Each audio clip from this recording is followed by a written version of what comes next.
Makakausap natin ngayon si dating Negros Oriental Governor Pryde Henry Teves. Magandang gabi po sa inyo, Governor. Yes, Ma'am Pia, good evening, and to all your listeners and televiewers, good evening po sa inyong lahat. Yes. Well, Governor, let's begin with a little bit of background first para maintindihan ng tao po yung what happened to you in the last few years.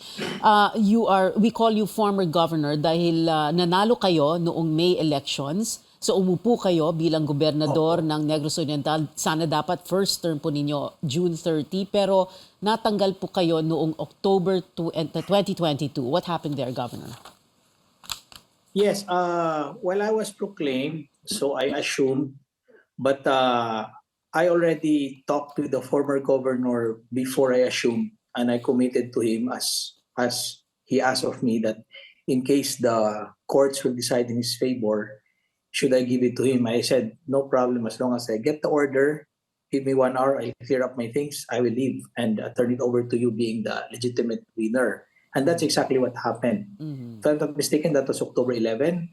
I got the order at 3 o'clock.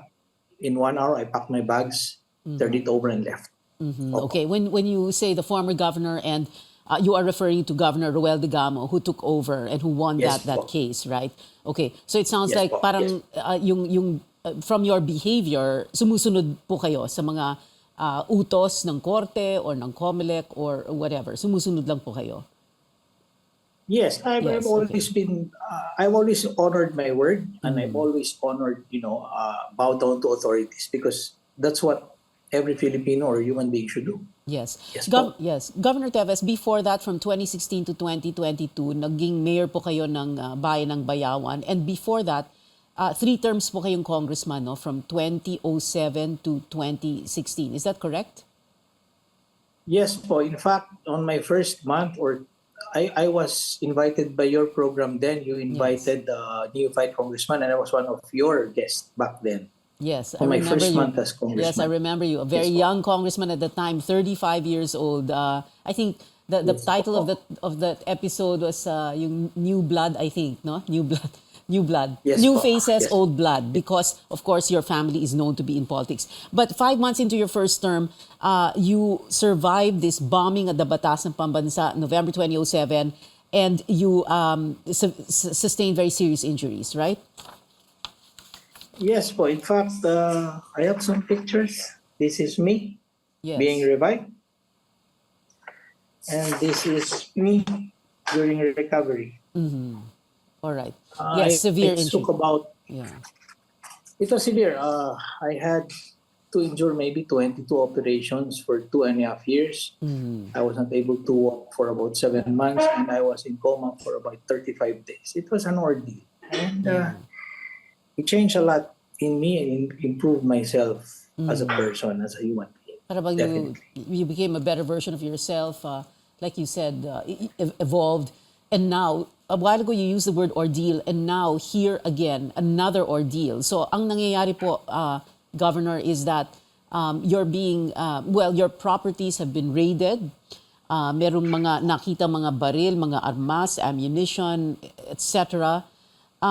There is that possibility of you being linked to this killing of Governor Roel de Gamo. What do you have to say about this? Although yesterday you did speak to our local journalist there, and you said that you were willing to face any probe, any questioning, any investigation.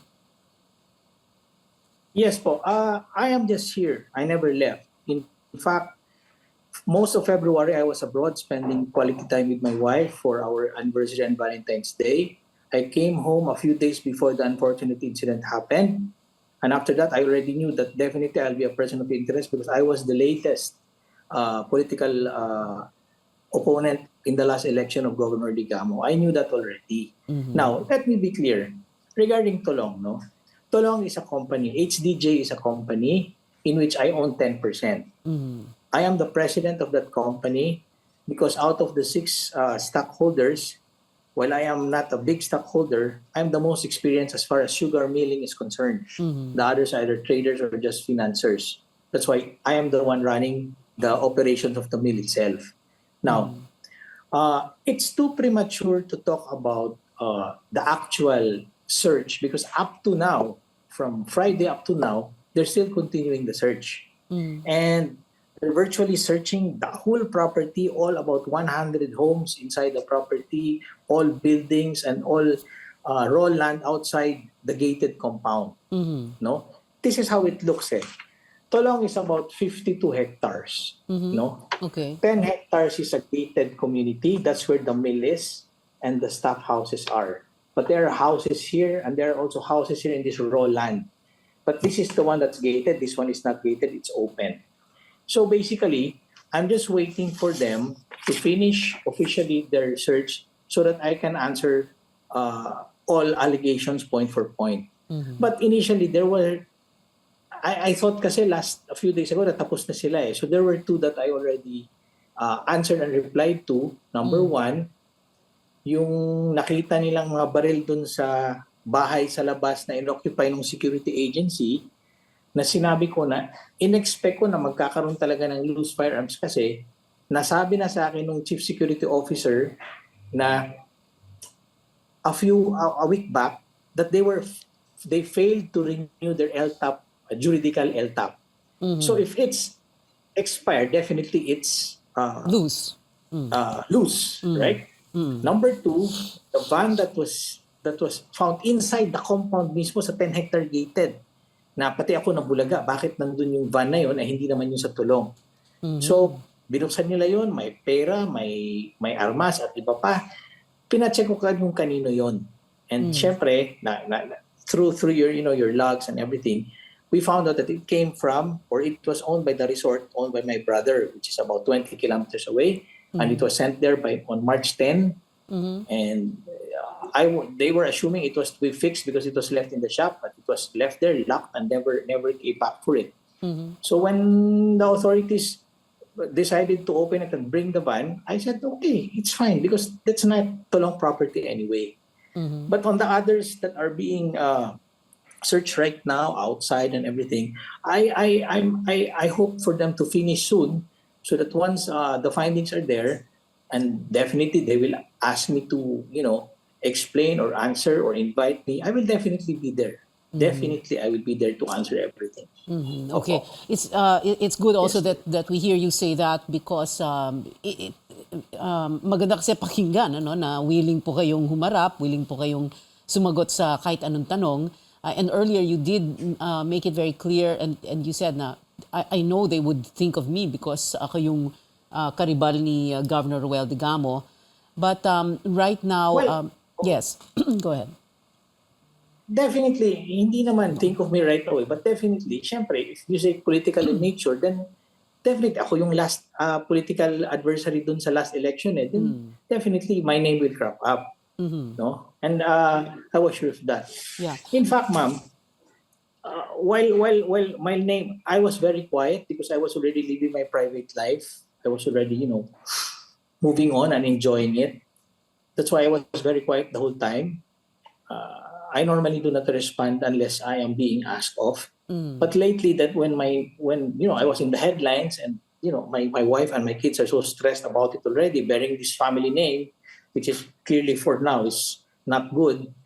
That's why I'm starting to come up and explain my side.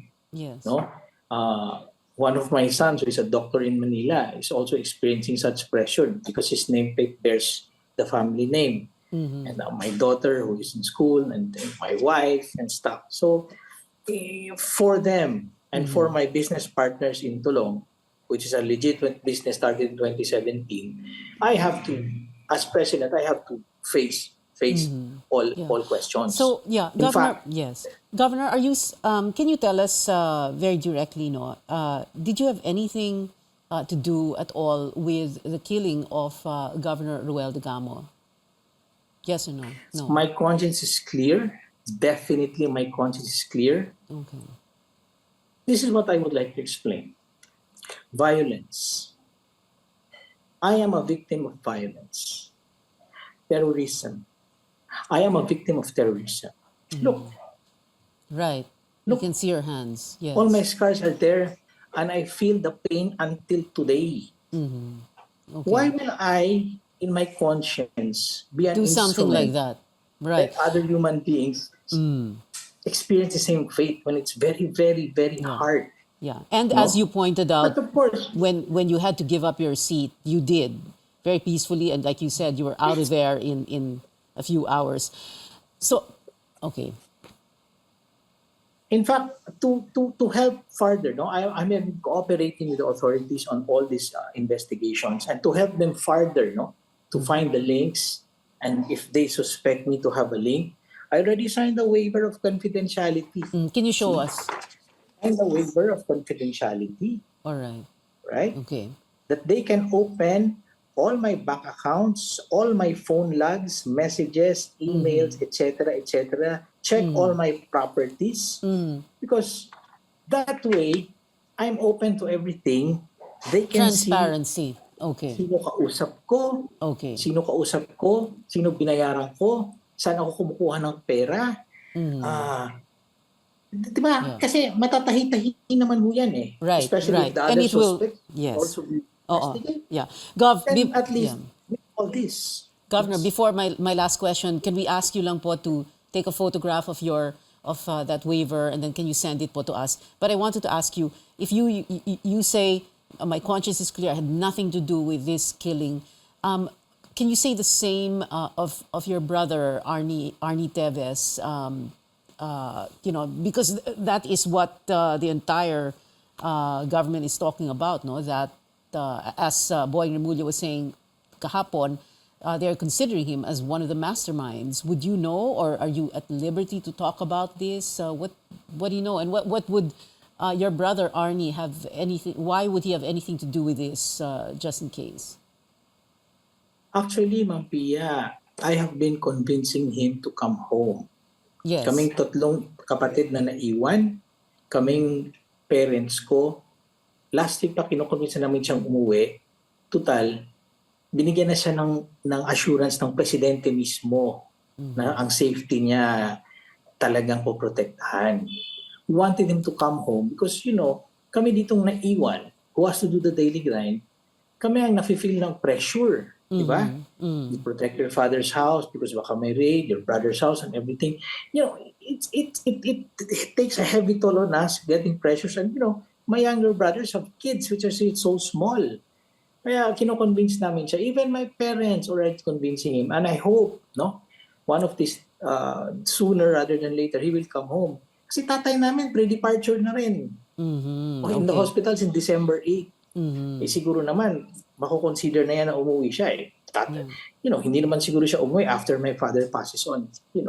Hopefully not very soon, no? Because we still also want to enjoy his presence.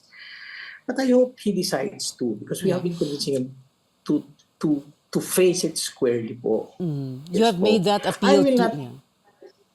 You have made that... Yes. Go ahead. I cannot speak in his behalf. He is his own man. But as a younger brother, I can assure you, hindi ako nagkukulang pagbigay sa kanya ng payo, sama sa pagbigay ko ng payo sa mga anak ko at sa mga kaibigan ko na kailangan na ng payo ko. That I have never failed. But let him speak for himself because he's already an adult and he's his own man. You have made that appeal to him on television, through social media. Have you been able to speak to him via phone or via chat? In fact, we spoke yesterday po. So what did he say? What did he say to you? Na, uwi na ako, or what did he say? Hindi pa. Sinabi niya, siya mismo, gusto niyang umuwi kasi ayaw niya rin ang buhay doon. But he was so scared of his safety. So I told him and I told my father, the president is the most powerful person in the land. Right. Who else can assure you of security? Right. Definitely, if it's the president, I am assured that nothing will happen to him because the president also will not embarrass himself. No? Okay. Para, face na to lahat, mas square, harapin kung ano man, para matapos na po. Para matapos na ito. Kasi mahihirapan. Mga anak ko, nahihirapan. Asawa ko, nahihirapan. Mga kapatid ko na may mga anak na maliliit, nahihirapan. I've suffered enough in my lifetime. Why do I need to suffer more? You're right. Former Negros Oriental Governor Pryde Henry Teves, sir, thank you very much for speaking to us this afternoon. or this evening. Maraming Thank salamat you, po Ma'am sa Pia. inyo.